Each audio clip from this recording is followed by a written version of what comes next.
श्री कृष्ण के वाहन गरुड़ देव। इन्हें घमंड हो गया था कि इनके जितना तीव्र गति से कोई नहीं उड़ सकता। श्री कृष्ण के अस्त्र सुदर्शन चक्र। इन्हें घमंड हो गया था कि इनके जितना शक्तिशाली ना तो कोई अस्त्र है ना कोई शस्त्र, और इन्हें कोई परास्त नहीं कर सकता। श्री कृष्ण की दूसरी पत्नी सत्यभामा।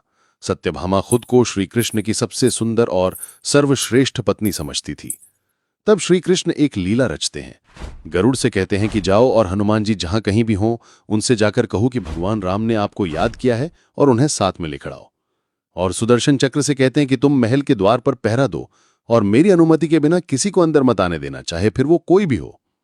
गरुड़ देव हनुमान जी के पास पहुंचते हैं और कहते हैं कि भगवान श्री राम ने आपको द्वारका नगरी में मिलने के लिए बुलाया है। ये बात सुनते ही हनुमान जी एक छलांग में द्वारका पहुंच जाते हैं।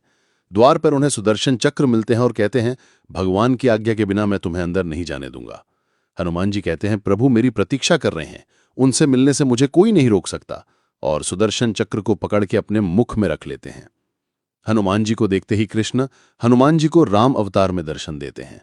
सत्यभामा को देखकर हनुमान जी कहते हैं, प्रभु ये दासी कौन है और सीता माता कहाँ है? तभी वहां रुक्मिणी जी आती हैं और हनुमान उन्हें सीता मां पुकारकर चरण स्पर्श करते हैं। ये देखकर सत्यभामा चौंक जाती है।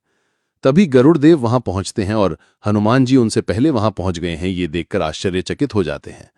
तभी कृष्ण हनुमान से पूछते हैं कि हनुमान तुम्हें द्वार पर किसी ने रोका नहीं?